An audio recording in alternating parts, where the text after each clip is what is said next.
You're listening to Systemic Error Podcast. The failure was designed. Trump obliterates DOJ's reflecting pool vandalism charges, based on an article by Sarah K. Burris.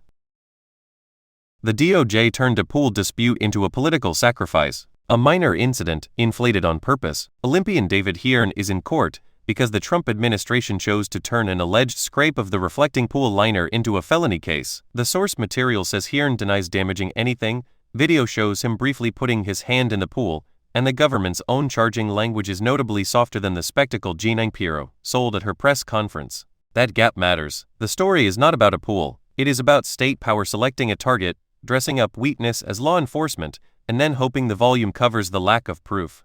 Who actually has power? The actors with power here are not Hearn and not even Norm Eisen, who appears as counsel and a familiar Trump antagonist. The real power sits with the administration, the Justice Department, and the U.S. Attorney's Office led by Jeanine Pirro. Burgum, speaking for Interior, also helps ratchet up the public claim that something grave happened. They chose the frame, they chose the charge. They chose to make this a federal case instead of treating it as a routine, lower-level matter that, as Joyce Vance notes, a properly functioning system would have handled differently. That is the point.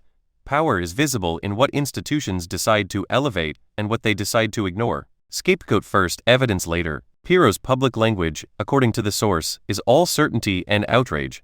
He damaged the pool. He damaged this pool. Her charging document, by contrast, strips away the theatrical claims of violence and describes something far less dramatic. That mismatch is not a small communications problem. It is the pattern.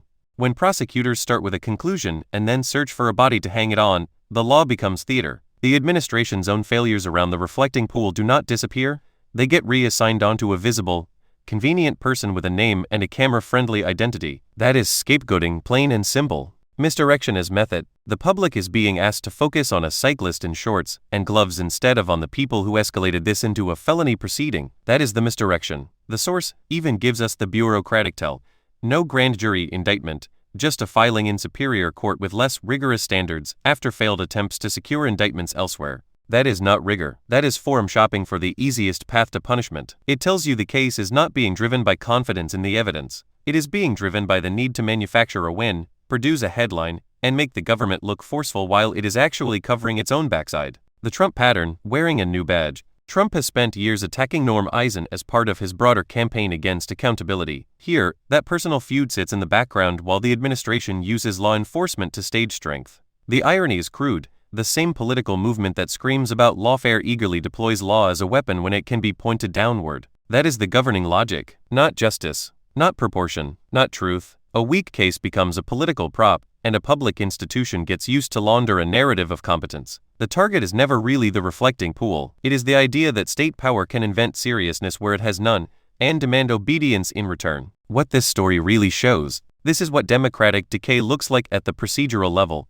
Officials with authority abuse prosecutorial tools to cover institutional embarrassment, manufacture a scapegoat, and call it public accountability. The harm is not just to Hearn, it is to the basic expectation that criminal law should rest on evidence, not on a press conference with an agenda. The larger pattern is simple. When governing fails, authoritarian-minded institutions do not admit failure. They search for a body, a charge, and a camera.